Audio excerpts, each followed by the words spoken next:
What's up, everyone? Welcome back to the Union Fitness Podcast. I'm Jared. Kurt couldn't be here with me today. He had to go fight Godzilla for his new movie. But with me today is the producer of the podcast, Josh Elsass. That, I never put two and two together, but that makes a lot of fucking sense now Right? that you say it. That Yeah, that's exactly what he's doing today. Yeah, when you see the movie, it all makes sense. It all makes a lot of sense. Yeah. He had to go fight Godzilla. If a Union Fitness employee was Godzilla, Oh. Man. I don't know. Well, CJ has Godzilla tattooed on his arm. true, so we know which side of the fight he's on. Yeah. And the hair could kind of like be scales. Yeah. Yeah. Cody could be Godzilla. I think so. I don't know. I haven't seen the movie yet, but I would imagine that Godzilla and King Kong height disparity is pretty yeah. close. Godzilla's taller. Godzilla is taller. He's taller, so Okay. it couldn't be Cody. Who's taller than Kurt? Nobody at that point. I think I could jump higher. I could be Godzilla. You're like Mothra. Like you show up and you're like, all right, if you don't calm down, I'm gonna blast you with this ray and everybody's going down. So you just want to just chill out or what? I think you just wanted to call me beautiful. I did. You're a butterfly. Yeah, so no Kurt this week. And we're gonna kind of do what we did last week with CJ, where we're just gonna kind of get to know Jared a little bit more. Pop. You and I were friends before you started working here, before I started training here, thanks to Sully's Fitness. And I think I've told the story on the podcast before, but the one Saturday we were all getting it in the back, and you were over in that side rack. I think you were deadlifting out of the rack. And at one point, somebody noticed that you had well over 4 or 5 plates on the fucking thing. And like everyone kind of stomped and watched you. And, you look the way you do, so youthful. And I think after you pulled the list, I went, all right, baby boy. That is exactly what you said, yes. And then that was it. I was baby boy after that. Yeah, that was it. So did not know your actual name for well over like 4 or 5 months. No, you did. I think you just called me baby boy. Okay, all right. Forgot it. All right. I definitely forgot it.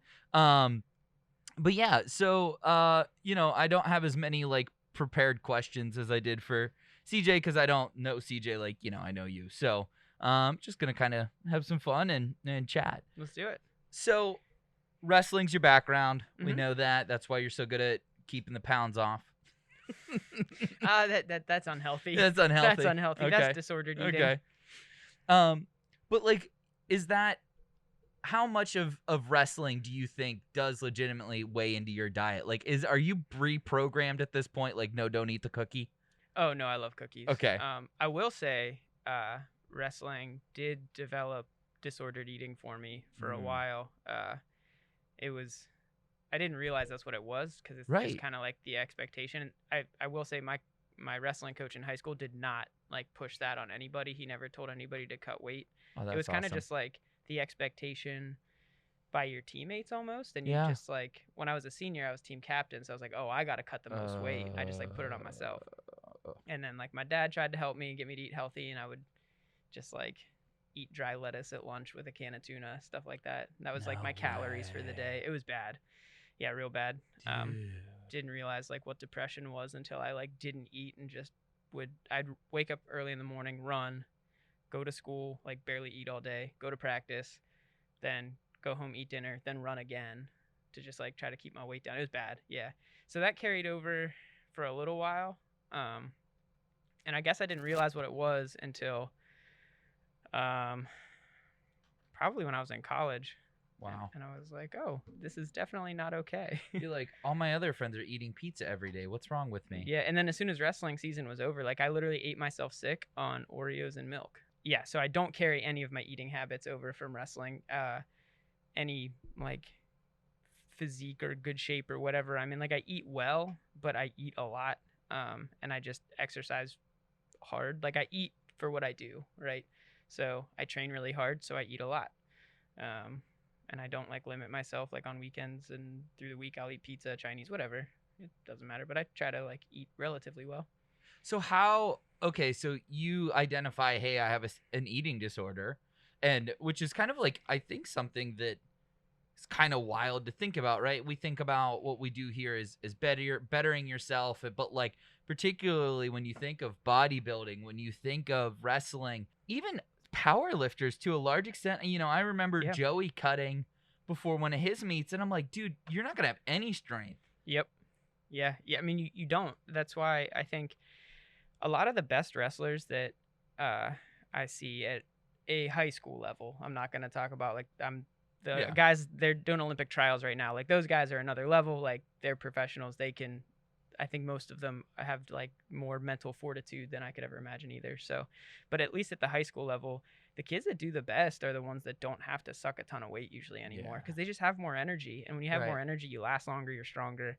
Um, People who hit PRs and powerlifting meets are usually the ones who don't cut the weight. Right. Right. People always get upset when they, try to cut 15, 20 pounds for a meet, but don't hit any PR lifts. And it's like, well, you drained your body of fuel and water and everything else. So you identify, hey, I have a problem. How do you go about fixing that? As somebody who spent their entire life working out, right? You're a gym rat almost from the drop because you're a dad, and then the sport that involves maybe the most in tuneness with your body that you can do at a high school level, other than maybe running. Like how do you address that? Like what did you do to get better? Wow. So I recognized that it was bad, but then it takes a lot of like steps, I guess, in the right direction. So I never saw anybody or anything. It's addiction or depression. Exactly. It's never you don't fix it, you just control it better. Yeah, so like what comes with the disordered eating is then you have like a body image to hold up to too, that like you can also get attention for said body image, right? Particularly. Thankfully we didn't have like social media at that time that was like as big on our phones or anything, so I didn't get sucked down that hole, and I know a lot of kids do today. But you battle with like, I want to look a certain way, so I got to eat a certain way. You don't really care how you feel, and that's why people are depressed. So yeah, I think what I realized is like I can still like be strong and feel good. I might not look the same, but that's okay, and then I think it started to progress from there, and then just recognizing when I feel myself like start to get into a slump or something like that, you just recognize it and try to work your way out of it. But by no means do I think like it's a like, I mean, I stopped wrestling in high school, so 2010, and I probably didn't get like I would say I didn't have like full control over like my mental attitude towards food until like grad school. Wow. So you went the whole way through college. Yeah, and the whole way through college, just kind of like, fighting those I don't know what to call, like urges, I guess, to like. Where are you personally with diets? And then how do you feel like when you're talking to your clients and stuff about diets? So personally, I feel like I don't really struggle with that stuff very much anymore, to be honest. I think I found like I found something I'm happy doing. I'm very happy where I am. I'm not really concerned about my weight too much. The only time I obviously get concerned is if I'm trying to make weight for powerlifting, but I'm only like a few pounds over, so I literally just, poop and I'm good. Yeah. With anything anymore. I think I've just like recognized where I did struggle, and like I don't really have those temptations anymore. I couldn't tell you why, other than like I think I've just kind of overcome them like through time. Yeah. With my clients, there is a lot of disordered eating on both sides of the spectrum. I'm sure. There's a lot of disordered eating with not eating enough. There's the binging and purging. There's a lot of food addiction. That's mostly what I see, is a lot of like overeating, food addiction, and that isn't like my field to. I can't treat people for that. I have conversations with people about stuff, and I refer them, to go see somebody if I think something's an issue. Most of the time my conversations come in the form of talking to somebody about obesity, just because when it comes to their overall health and someone's in pain, and that can sometimes become a topic of conversation. And so, I don't tell anybody what to do. I just kind of talk to them casually about like what's going on, and if just talk to them about maybe like some small lifestyle changes, even if Yeah. it's like let's sleep more, let's be a little more active, stuff like that. Right. That's all. I don't know. I try to not force issues on people, especially if it's a lifestyle that they want or that they choose. If it's not, then we can have more of a conversation about it. But again, like I usually try to get them to talk to like a nutritionist Yeah. or somebody along those lines. I think over the past about a year we've been doing this podcast, your big two things are sleep more, eat more.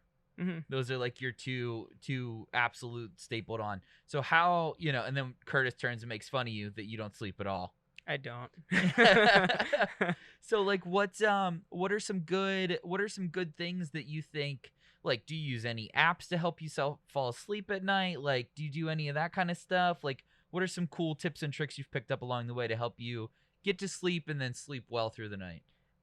So one that I actually recommend to a lot of my patients, I'm big on hydration, right? You need to be hydrated, but don't drink a lot before you go to bed because it wakes you up at night. 'Cause you got to get up and go pee, especially like as you're older and, things your bladder starts to become a little more active. Maybe you start to get up at night a little more. So I'll recommend that to people to help get more sleep. Put the phone away like 2 hours before bed. Try not to watch TV, read a book. I don't know, stuff like just find a way to like wind yourself down, whatever that is. But really just like no electronics and try not to drink right before bed. That's usually what I tell people. Have you ever tried any of the meditation apps or like the apps that are supposed to read something that puts you to sleep, any of that kind of stuff? So that's funny you asked that. Maggie, my fiance, really likes those apps. They like really help her. I can't have someone talking to me before bed. Like my mind starts running, or I get annoyed with the calming Australian voice or whatever it is. I don't know. I can't have the even like the background noise. I'm not good with the background noise either. Like the ocean or what is the other one? Like the spring sounds or whatever. Yeah, I can't do that. I have to just have darkness and silence. Darkness and silence. That's, I think, something that personally fascinates me is room light when you sleep. I've always been somebody that in the middle of the day, I can fall asleep like no problem. And then the second it's like time to go to bed, my brain just spins at 1,000,000 miles an hour.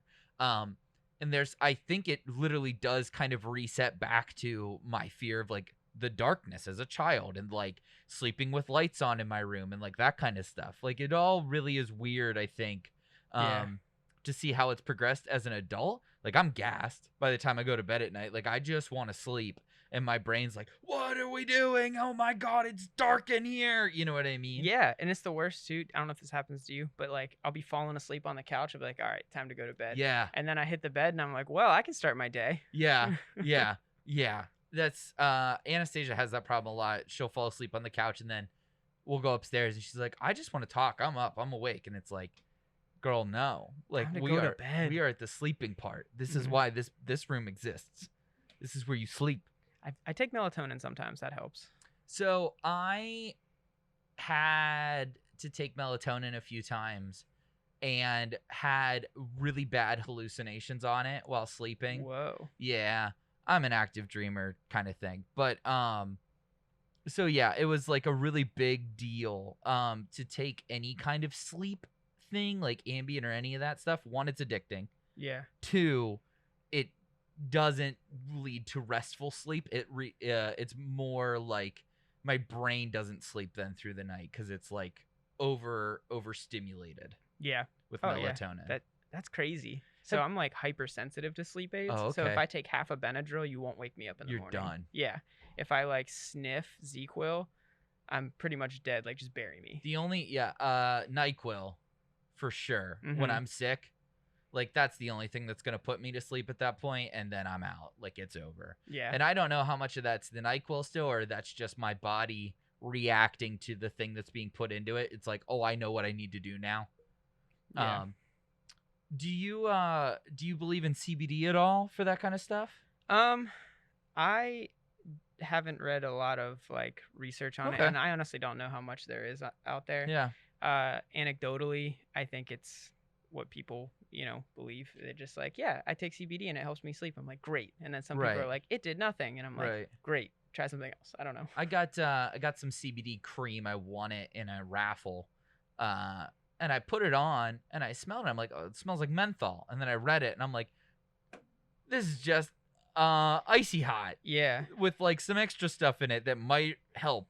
So one of my patients she's a pharmacist, and she was probably still is super against this stuff. Yeah. For the reason that there's no regulation. There's no regulation. Yeah. So there were people buying stuff from like family video stores that like have all these crazy chemicals in them, and I guess they were seeing issues with like kidneys and livers and stuff, and it was insane.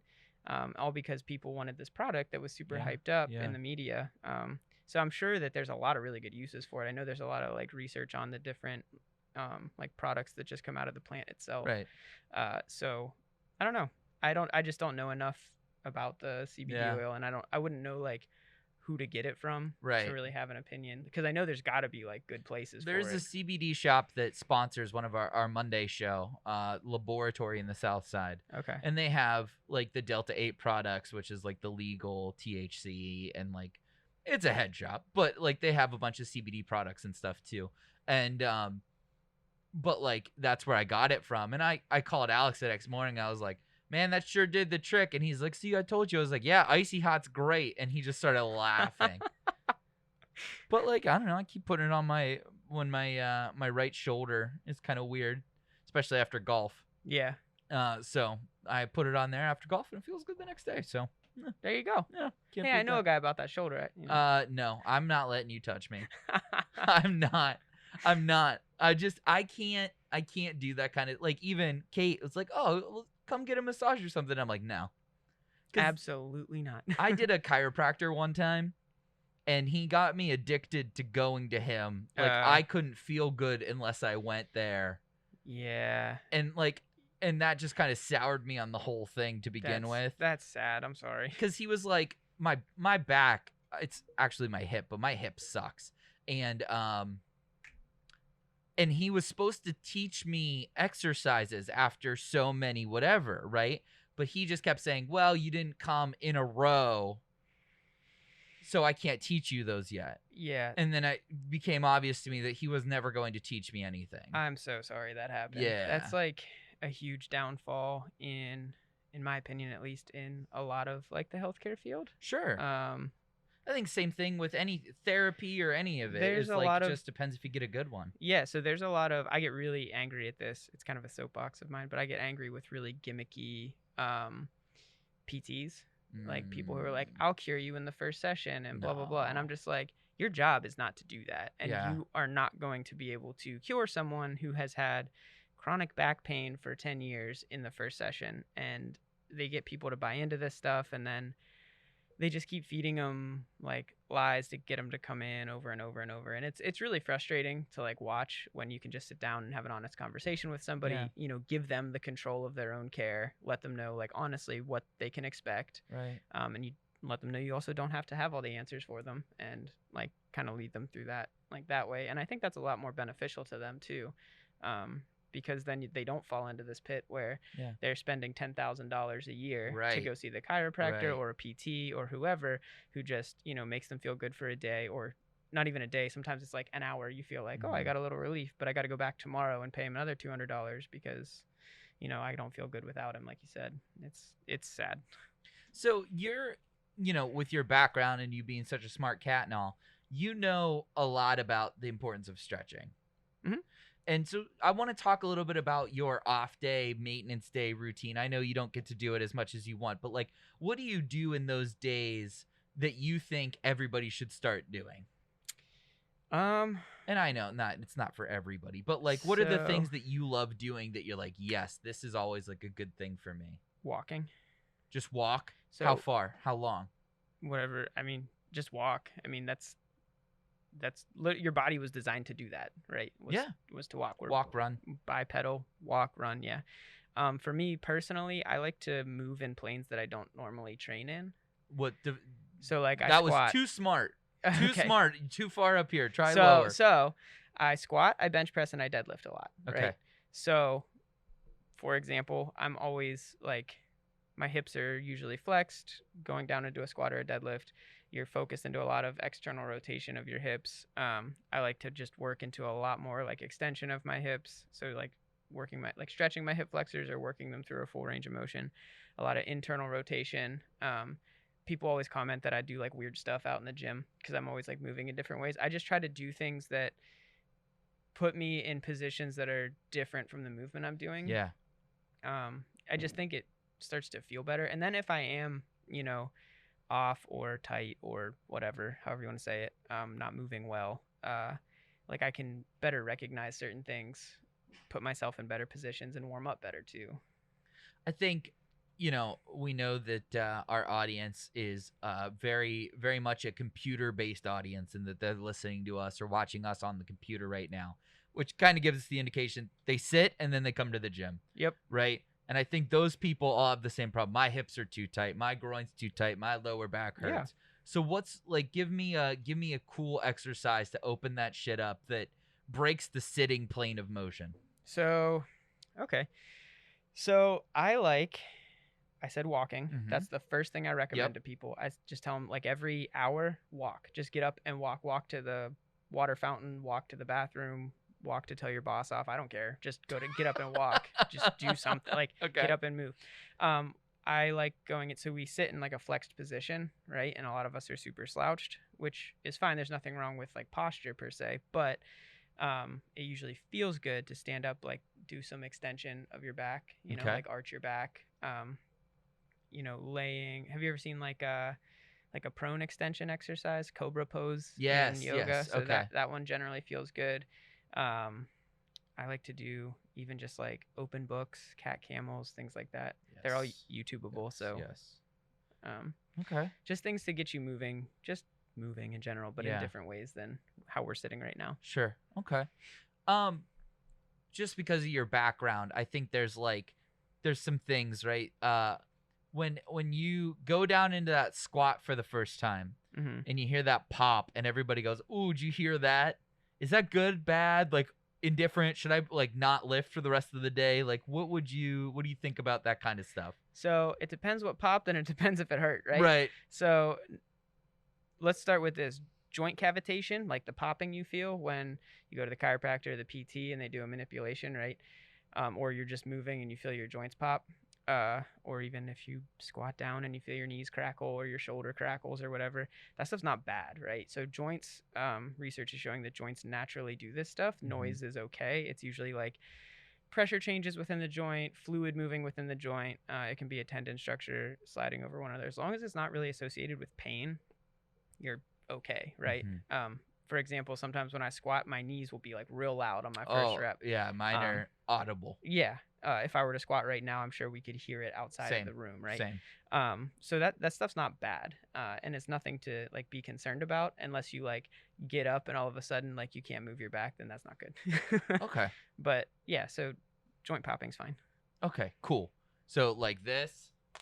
Yeah, I you're can not do gonna that? get arthritis. Oh, I'm gonna throw it in my mom's face. See, that's what I never understood that, right? So people always would like growing up, people were like, don't crack your knuckles, you're gonna get arthritis, or don't pop your back, you're gonna get arthritis. But those same people are the ones who like go to the chiropractor weekly to get Right, popped. And Right. like as a kid, I was like, wait, that doesn't make sense. Why does Yeah, that feel good if it's yeah. gonna give you arthritis? I was always jealous of the people who could pop everything. Yeah. Because there would definitely be days where like my back was tight. Maybe we had like a double day at hockey or whatever, and like I was like, I just wish I could do that, like, you know, that quick turn motion Mhm. that everybody does, and their back pops, and it just never works. Yeah, we learn a lot of that in PT school, and it's like cool to learn, you know, Yeah. the different stuff. And it can be helpful for like pain management in the very short term. Sure. So like sometimes I'll use it in practice to like help someone have like a quick response to not have pain, and then we can Mhm. go do like a Right, movement that right, was right. previously painful, help them get over that, and then eventually they don't need it. How much do you love your job?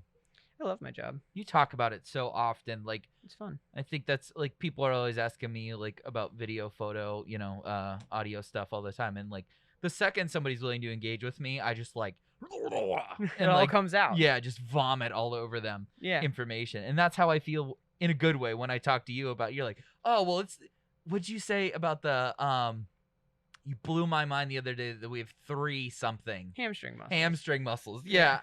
Yeah, and I just And one of them assumed has it was 2 like heads, what? so- Yeah. like what how like how did you like get into this field? Like why are you so passionate about it? Like what clicks with you about this? So I think I got into the field, one because so the reason I got into the field was I had a really bad PT, and I was like 15, and I knew she was garbage at her job, and I told her that when I left. Nice. She was like, "You should come back for 6 more weeks," and I was like, "No, you're really bad at this. I'm See you not coming later, back." lady. Yeah, and my pap high-fived me on the way out. Nice. He's like, "Good job, man." Shut up, Pap. Yeah. Rest in peace. Yeah. But I think like everybody always wants to have a passion for like helping people and stuff like that.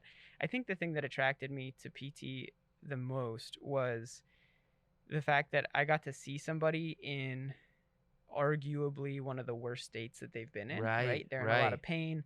Usually that comes with depression, all sorts of other issues. And I get to, in a way, help them through that. And I don't know what part of me enjoys that or why I like it, but it's something that I've always thought was really cool. And I've always just liked movement and the human body and the capability and capacity of the human body and how we're all so different. So I think being able to help somebody in that form is something I've always just been attracted to, outside of, hating the PT that I hadn't wanted to be better than her. But you are one of 2 people on the planet Earth that every time I see is just overly bubbly happy. It's you and my friend Sean. You're both just all the time like you're here. Like all the time I see a big smile on your face like, "Hey man, what's up?" And when you say it, you mean it. So I couldn't imagine being somebody who's like maybe just been in a bad accident or surgery or something, and like they get the luck of getting you. And just like the positivity that you would just shove down their throats. Like, no, you're going to be able to walk again. No, you're going to be able to do this. You're going to be able to do this. Well, thanks, man. I appreciate that. I think some of my patients would argue you and that I push them really hard. They come in and I make them work. I think that's the one thing too. Like, I disagree a lot of times with PT just being hot packs and laying on a bed and someone pushing on your neck and then they go, "Okay, see you next time." I think there's a place for like just kind of helping someone relax when they're in pain. Yeah. But there's also a place for like, we got to make a change here and you got to get over some stuff. So I usually see the best results for the people that are willing to work, push themselves through it. I always try to keep like a positive attitude when I'm in the clinic, because the more positive I am and can feed that into people, the more positive they generally are and are happier when they, put 40 pounds on the leg press or, pick up a 5-pound dumbbell for the first time. I haven't lifted 5 pounds in 10 years. I thought I couldn't put my dishes away. That's awesome. So stuff like that. That's really, it's rewarding, but it's hard sometimes too, because you are seeing people like constantly daily, at sometimes like their lowest, like they're having a really bad day. They can barely walk and they come in a hot mess, and like, you just got to put the smile on and do it. I had a really bad concussion a couple of years ago when we were at Selly's. You remember the dumbbell rack? Those benches were kind of close together. And I had bent down to pick up my weights, and Anastasia stood up to put hers away, and it swung backwards, and a like 15-pound dumbbell collided with my temple. Yikes. Did you go night-night? Oh, yeah. Night-night, out on my feet. Like, can't remember the rest of the day. Like, yeah. Oh, wow. It was bad. And How long were you in therapy? Months. Yeah. Months. And I didn't even start therapy until a month and a half after. Concussion therapy is rough. It is rough. And you sometimes feel like you're not making any progress, and yep. Well, and I just remember, because, I had concussions through high school and just didn't know that that's what they were called. Just got your bell rung. Right, yeah, ding dong. I did score a goal with a concussion once, though, and I think about that all the time. I was like, because the kid lit me up, and then I was like, my adrenaline's through the roof, right? Because your fight or flight is like in full, like, what the fuck is going on mode. Yeah. And I just like happened to get up, and like my feet were moving a million miles an hour, in the right spot, and just ding, bar down. I was like, yeah, okay, that hit woke me up. No, definitely that's not not what happened. But I remember for the first time thinking how awesome the PT was, because I'd been doing it pretty consistently, kept asking for like different workouts to do at the house, like that kind of stuff, because I needed it. Like, I needed to get back to my job and that kind of stuff, because I work in front of a computer, and no way was I staring at any kind of screen. Yeah. No. And I'll never forget the PT what would I call them? What's their proper title? What do you mean? Like Instructor, PT instructor. just your physical therapist? Okay. My PT, my physical therapist, was like, you have to run a mile today. And I had not run a mile in a long time. And she's like, no, you have to run the mile. I was like, can I like walk? And she's like, no, I won't know where your rate is at. And then like once I got off the treadmill and I ran the mile, I looked at her. I was like, I've not run a mile in forever. And she's like, sometimes all you have to be told is there's no other option. Yeah. And I was like, that is really powerful. She's Yep. like, you could have walked, but you know, Yeah. you needed to feel that you could push yourself and not get a headache. Hell yeah. You had Yeah. a good PT. I did have a good PT at the UPMC sports clinic on the south side. Oh, cool. Yeah. Nice. Yeah. So, yeah, apparently because I got a concussion in a gym, they just assumed I was an athlete. Whoops. Oopsies. Yep. That's funny. Let's talk about your programming right now. You just competed a couple of months ago. Was it? It was in October. Yeah. I think it was. Yeah. in October. Oh no. Yeah. I guess we're almost coming up. Man, time flies. Like 6 months almost Yeah. now. So what's next for you? Where's your next stopping? Or are we just kind of like training for fun right now? So, kind of training for fun. I mean, with purpose. But so I'm not gonna compete until after my wedding, Right. Which is in July. So, nothing up until then. After then, we'll see what I want to do Mhm. like in the year. But yeah, right now I'm just everything. I'm getting a lot stronger. Cool. It's just one of those weird times where everything just like works. Clicking. Yeah. So right now I'm working a lot with a camber bar. For people who haven't used it, it's that gigantic bent U looking bar that's horrible to put on your back because the weights swing around. But that's helped me a lot, like with my squat, to like stay stable out of the hole. So the worst part of my squat, I got long legs compared to my torso, right? So when I get to the bottom, no matter what, I'm gonna be bent forward a little bit. Yeah. Like to keep the bar over the middle of my foot, I'm gonna be. Mm-hmm. So to not turn that into like a good morning when I come out of the hole, which is what I always did, they call it the stripper squat, to not do that, and people don't throw dollar bills at you. I have to find a way to like keep myself upright in a good position. The camber bar lets you know immediately when you're out of position, because it sucks if you like go out of position at all. Right. So that's something that my coach Rob Polenick and I have been working on a lot, and that's carried over into my squats. So my squats, I've been doing a lot of camber bar work on like a Wednesday, and then I do a heavy squat and deadlift day on Friday. Which people call me crazy for, but I guess I just respond really well to like high training percentages. Sure. And I don't know why, but it just works. But I've been doing like heavy squats on that Friday, so I'm not recovered from what I did on Wednesday totally. And my squats that would have been on like a nice rested day are moving better now on like a beat up day. And then I deadlift heavy after that, and I'm moving weights that, previously I would have had to like really prepare for, rest for. So it's been cool to see like the strength response through all this. That's awesome. I've never been a big fan of benching slowly. Mm-hmm. I want that next set. Like, I'm warmed up, things are flowing. Yeah. Like, let's just keep adding weight, and then when I top out, I'll top out. But like, yeah, so I get that. I hate bench. I hate bench too. I like hurt myself, I don't know, like a year ago maybe, Yeah. and then so I like strained my pec pretty good, so I couldn't really like bench normally. And then I had some AC joint pain, so I couldn't bench normally. So actually, the competition I did 6 months ago, I was only on a flat bench for 3 weeks before the meet or something like that. Like before that, I was just doing incline stuff, some dumbbells just to like help myself recover. Yeah. So yeah, it's coming back, I guess, but still nowhere near my best. What's the favorite thing in your program right now? What's your favorite day or exercise or whatever? Well, I'm really liking the camber bar squats. It's just a new challenge. I'm doing pause squats right now.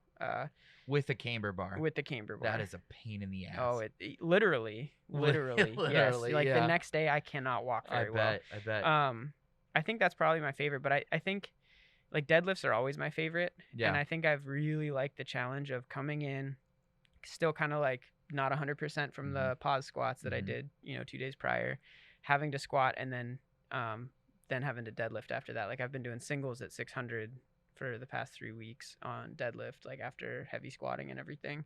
And that's been like a cool challenge. And to know that I can just like pull that on any given day, that's like really sweet to think about. So that's kind of like I don't know, that's my thing. How about your least favorite day in your program right now? Least favorite thing? Bench press, always bench press. Always bench press. Yeah, I don't know. I'm never a fan of bench press. Are you a long-armed guy? If you have long legs, you probably got long arms, right? Yeah, I got like long arms. I arch pretty hard, Okay. so it kind of compensates for it, which is why I have to do Larson presses now, and they're the worst. What's a Larson press? When you lay flat on your back with your feet up, and you just have to bring it the whole way down to your stupid chest and Just the whole way. press it up. Yeah. Yep, it's the worst. Our friend Tegan, always that was his complaint about bench. Mm-hmm. And now That Tegan dude did have long arms. is like 6'5", 6'6". Yeah. I mean, he does have ridiculously long arms, and most benches did not have a setting where he was comfortable unracking the bar. Yeah, so I will say though, my buddy Todd, who's from South Carolina, right? The dude he's got long legs, long arms. He's got a big muscular chest, but it doesn't matter. Like, and he lays flat on the bench, grips it pretty close, and goes the whole way down to hell and back up with it. And I think he has the USAPL American record for bench press. Oh wow! If he doesn't, I know he had it at one point. If he doesn't still have it, but he Wow. benches, I think like almost 500 pounds at 180, Holy whatever it cow. is. I don't know That's what the insane. weight class is, 181, 183, something like yeah. that. The dude is just stupid strong. Mhm. So there's like no excuses not to get Right. strong, in my opinion. You Right. know, like can't make an excuse for that. Right. I use every compensation in the book, and I'm nowhere near the bencher he is. Yeah. Yeah. What brought you to Union? So I did the Iron City Open 2 years ago now. I didn't even know I was living next to a gym. So I did the Iron City Open. I was like, oh, cool, I can walk down here. Did it, and then I needed a second job, and I, shot them an email saying like, are you hiring for anything? Blah, blah, blah. This is what I currently do. And they're like, we're looking for front desk help. And I was like, I'm in. So that brought me here. And then I've just loved the culture here and just kind of stuck with it. The staff is amazing. You just couldn't ask for a better place. Yeah, I think we all felt that when we came here. That it's just a great. We say it, and I think if you don't train here and you're listening to this podcast, you don't really understand until you walk in the door. Yeah, I mean, exactly. The big muscly guys in the corner who you should be afraid of are Curtis and CJ. Yeah, and like the nicest people in the world. Yeah, right. Like, and then like all the guys that associate with them who are also big and muscly, just as nice as them. just as big a teddy bear sweethearts as there are. Yeah, Yeah. and like always willing to help you out. It's a cool place. Yeah. It is intimidating probably for a lot of people coming in at first, but I think, I watch a lot of the people in the fitness center peek through the glass doors yeah, a lot. And I'll never forget the day I watched Curtis walk over and open the door and just let somebody come in. yeah, Like, there's no divide there. No. Like, yeah, you might not pay for that or whatever, but like, I mean, the day Curtis opened that, and then like that guy just kept working out inside of the thing, and then like he and Curtis talked at the end, and then like I guess this guy signed up for a bigger package or whatever. But like it's just really cool to watch it happen, I guess. yeah, and that's I think like the reason it's so cool is like in every aspect of like why people are in here, the staff just promotes that, like promotes Right. growth. There's no divide. Yeah. Just because someone's lifting more than you doesn't mean you can't be included. And people will get yelled at for being assholes. Yeah, in here. yeah, Like you just don't really will. don't act like a dick. Yeah. And I really think the classes are pretty neat too. I've been seeing a lot of the stuff Dave's doing, and like it's 6 o'clock in the morning, and that guy has more freaking energy than I care to. Dude, to I don't know deal how with. he does that. I have a busy mouth. His mouth makes mine look slow. Yeah, dude, he comes in just guns a-blazing in the morning. Hot. I'm like, hang on, Dave's coming. Can I get my coffee? Yeah. I love it though. I love it. it. Yeah, I love Dave. He's great. Yeah. In his morning class, like everybody loves him Oh, I when bet. they go to that I class. bet. He pushes people hard too. I- Also, shout out. So we just had the Union Fitness, the push-pull meet. Yes, that was so cool. That was really cool. You guys did a fantastic job, Well, by the way. thanks. Everybody, like the instant replay, Yeah. everybody loved that. Well, that's good. I'm that glad. that was legit. But so the best deadlift of the day went to Carlin, right? This kid never competed in anything like powerlifting before. He signed up because in the morning I told him he had to sign up. Okay. Yeah, and he didn't know what he was capable of or anything, and so he started deadlifting at what he knew he could do, picked it up. Then he went to 3 plates. 315 was his second deadlift, and then for his last one, he just put 335 on the bar and just like smack that grinder. You know, it was just awesome to watch. But he now trains with Dave in the class. Awesome. He signed up. Yeah. Awesome. Dave talked to him afterwards, and he trains with Dave in the class. Can we talk about Moses' deadlift? That was a good pull. That was insane. That was a good pull. And it was pretty much an RDL. Yeah. Oh yeah. Oh god. Yeah. There was no bend in his knee at all. He just bent over at the waist and picked up what? It was 500. 500 at least. It was Yeah. 5 bills. He Just right up. Yeah, it was not hard for him. It like moved the same as all the other ones. He just picked it up. And like I was looking, I'll never forget the moment as it happened, because he walks up to it and I had seen his first 2 lifts and I'm like, this is gonna be interesting. That's a lot of weight. And as it's starting to come off the ground, I just look at Curtis, and Curtis's eyes are the size of an owl's. Yeah. Like he's just like, this is happening. Yeah. And then as he stood up and locked out with it, like the place went insane. Like Yeah. just people were going nuts. Yeah, that was it was weird to me too, because he started at a light weight. So he was making like, I don't think it was 100-pound jumps, but pretty close, like 50 to 100-pound jumps. Like he went from I think 425 to 500 or something like that. Yeah. And I think the reason was I think he said, or somebody told me he said he just wanted to be able to pull it, like know that he could at whatever body weight he was. Right. But it was impressive. Yeah. But then like some of the other guys that take the classes, they pulled 500. Yeah. And I was just impressed, like how strong some of these I've not gotten 500 off the ground. Some of those ladies are super strong. It was impressive. Yes. Yeah. It was really cool. Everybody did such a good job. I hope they do those competed. again. Yeah, for sure. Everybody loved it. Yeah. But it was just really fun to watch people like just, I don't know, it's always fun to watch people just like try their best at something. And I don't know. That's the cool thing about powerlifting too, is you're just always happy for, like, that's someone's best, and you're just happy for them. Like, doesn't matter who you are. The coolest part of powerlifting. And Anastasia's the one that got my family into it. And I remember like thinking all the powerlifters at Selly's were cool, but didn't know how that was going to translate to the meet. And like when you walk in, like if you think the 1 or 2 dudes in the back of the gym lifting super heavy is intimidating, like you have not been intimidated until you walk in to a powerlifting meet. Yeah.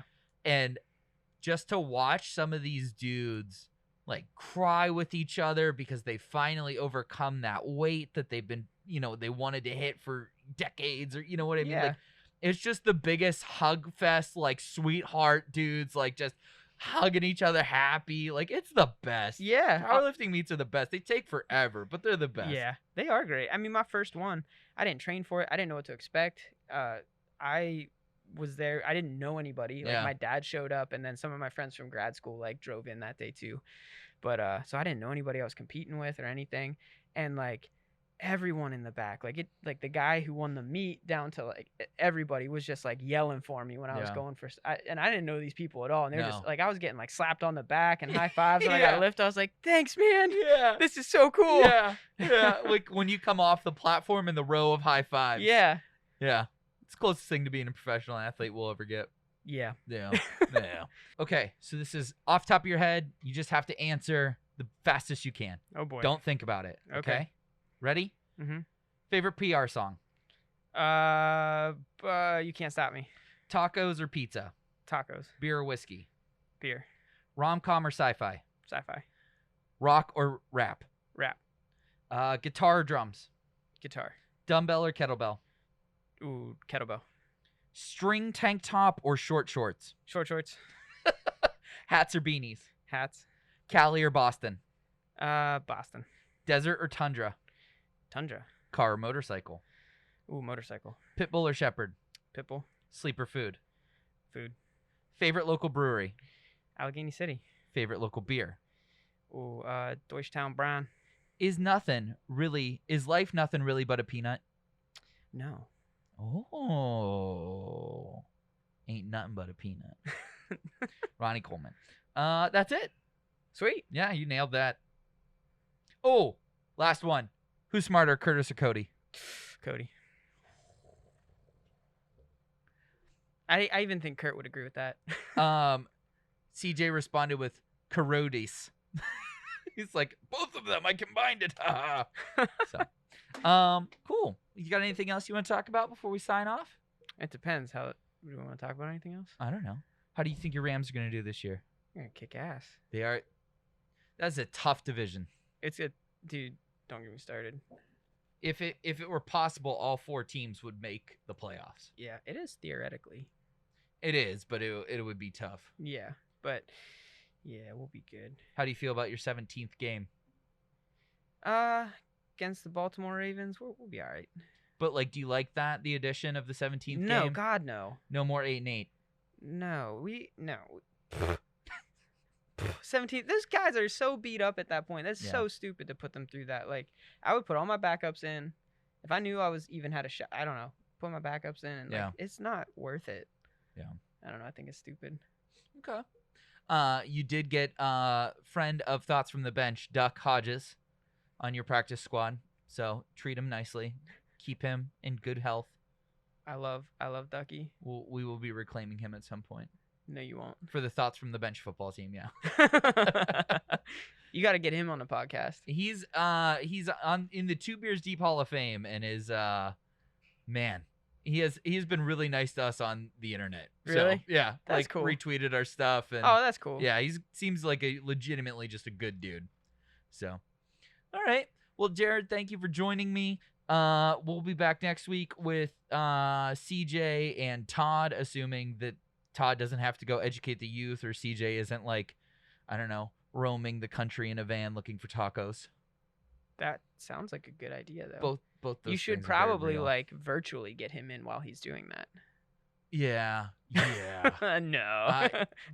The idea of whatever CJ could be possibly getting into in his off day, I don't know that I necessarily want to put that in front of the public. The public, all of you. At least not through fair. Union Fitness. MTV maybe. Yeah, or USA Network or something like that. Yeah.